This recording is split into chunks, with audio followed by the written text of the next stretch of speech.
দুটো হাগ হলো এখানে, হ্যাঁ দুজন মানুষ জড়িয়ে হাগ ধরা করলাম। খুব ভাইরাল হলো, একটা হচ্ছে মিম, একটা হচ্ছে শাকিব খান। ও হ্যাঁ তাই তো, তো আমি দুজনকেই কেন জড়িয়ে ধরলাম?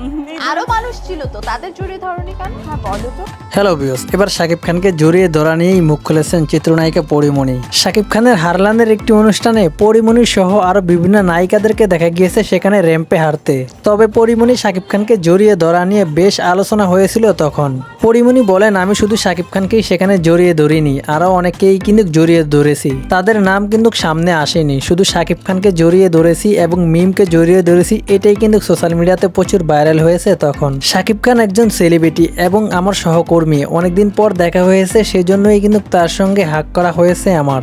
সেখানে যার সঙ্গেই দেখা হয়েছে অনেকদিন পর সবাইকেই কিন্তু আমি হাগ করেছি, কিন্তু শুধু শাকিব খানকে হাগ করাটা নিয়েই কিন্তু বড় করে নিউজ হয়েছে সোশ্যাল মিডিয়াতে, কারণ সে সুপারস্টার। এ কারণে তিনি বলেন, আমি যখন মাদক মামলায় গ্রেপ্তার হই তখন কিন্তু আমার পক্ষ হয়ে শাকিব খান তার ফেসবুক পেজে কিন্তু একটা স্ট্যাটাস দিয়েছে আমাকে নিয়ে। সেই মানুষটাকে কি আমি ভুলে যেতে পারি? কখনোই না। তিনি সবসময় পাশে থাকার চেষ্টা করেন এবং পাশে থাকেন, ভবিষ্যতেও থাকবেন।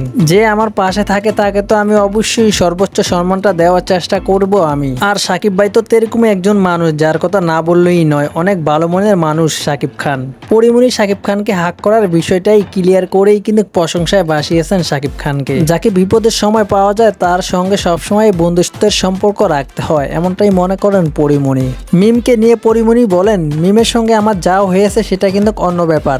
আমরা যেহেতু সবাই এত বড় একটি প্রোগ্রামে গিয়েছি, আমি চাইনি সেখানে কোনো একটি ব্যাপার নিয়ে মন ক্ষুণ্ণ হোক কারো ভিতরে, এবং কারো প্রতি কারো রাগ থাকলে কিন্তু প্রোগ্রামটা সুন্দর মতো করা যেত না। সেজন্যই কিন্তু আমি মিম এক হয়ে গিয়েছিলাম তখন। আর মিমের প্রতি আমার কোনো রাগ ক্ষোভ কিছুই নেই, একটি কারণেই কিন্তু ওর উপরে রাগ ছিল, সেটা এখন নেই, কারণ সেই মানুষটাই আমার কাছে নেই। তো যাই হোক ভিউয়ার্স, পরীমণি এবং শাকিব খানের বন্ধুত্ব সম্পর্ক নিয়ে আপনাদের কোনো মন্তব্য থাকলে অবশ্যই কমেন্ট বক্সে কমেন্ট করে জানিয়ে দিতে পারেন।